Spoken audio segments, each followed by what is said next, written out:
Hey guys, what's up? This is Saurabh and welcome to my YouTube channel on Max Invention. So right now we already know that Nokia is gonna launch two models of the Nokia 10 next year, and the much awaited in-display fingerprint scanner is also expected to debut with the Nokia 10 and Nokia 10 Pro. पहले बताया जा रहा था कि Nokia 10 and Nokia 10 Pro में fingerprint scanner को लेके differentiation देखने को मिलेगा।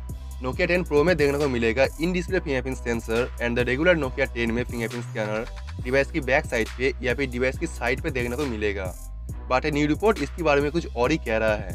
ए very popular South Korean leakster claims Nokia 10 and Nokia 10 Pro ये दोनों डिवाइस में ही in display fingerprint sensor feature होगा, लेकिन यहाँ पे इसकी टेक्नोलॉजी को लेके और इम्प्लीमेंटेशन को लेके कुछ डिफरेंशिएशन देखने को मिल सकता है।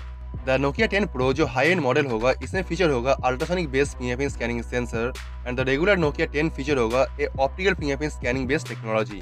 तो अभी बात यही आती है कि दोनों टेक्नोलॉजी में डिफरेंट क्या है।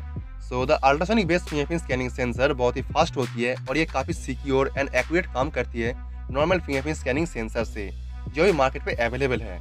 लेकिन ऑप्टिकल फिंगरप्रिंट स्कैनिंग काम करती है 2D फिंगरप्रिंट मैपिंग टेक्नोलॉजी पे, लेकिन अल्ट्रासोनिक फिंगरप्रिंट स्कैनर पे रजिस्टर होती है माइनर डिटेल्स जो 3D पे काम करती है, जो कोई फिंगरप्रिंट को एक्यूरेटली मैपिंग करती है और इसे नॉर्मल स्कैनिंग से 10 टाइम्स सिक्योर करती है। लेकिन ऑप्टिकल फिंगरप्रिंट स्कैनिंग टेक्नोलॉजी एक डिवाइस को प्रॉपर्ली सिक्योर नहीं कर सकता। बट बहुत सारे चाइनीज एंड्रॉइड स्मार्टफोन मैन्युफैक्चरर है जो ऑप्टिकल स्कैनिंग टेक्नोलॉजी को उसकी डिवाइस पे इम्प्लीमेंट किया है और ये काम भी करती है। Chinese smartphone brand like Oppo, Vivo, one plus ये सब डिवाइस की price normal Samsung and Nokia की डिवाइस से काफ़ी चीपर होती है और ऑप्टिकल फिंगरप्रिंट स्कैनर भी 3 टाइम्स चीपर होती है अल्ट्रासोनिक फिंगरप्रिंट स्कैनिंग टेक्नोलॉजी से, और इसी वजह से द रेगुलर Nokia 10 में optical fingerprint scanning technology implement किया जाएगा।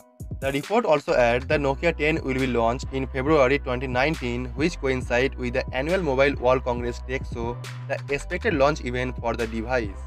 Nokia 10 नोकिया के सबसे powerful and feature loaded device होगा और इसका प्राइस भी अभी तक लॉन्च हुए सभी नोकिया डिवाइस से सबसे ज़्यादा होगा। तो डेफिनेटली हम लोग इस डिवाइस पे कुछ नया चीज़ एक्सपेक्ट कर सकते हैं और मैं आपको एश्योर करती हूँ कि इस डिवाइस के बारे में जो भी नया रिपोर्ट आएगा मैं सबसे आगे मैं आप तक पहुँचाऊँगा। और आप इस चैनल को सब्सक्राइब कर लीजिए और बेल आइकन प्रेस कर दीजिए ताकि आप सभी न्यूज़ के बारे में अपडेट हो सके। So let me know what you think about this in the comments down below and I will see you tomorrow in the next one. So thank you. Peace out.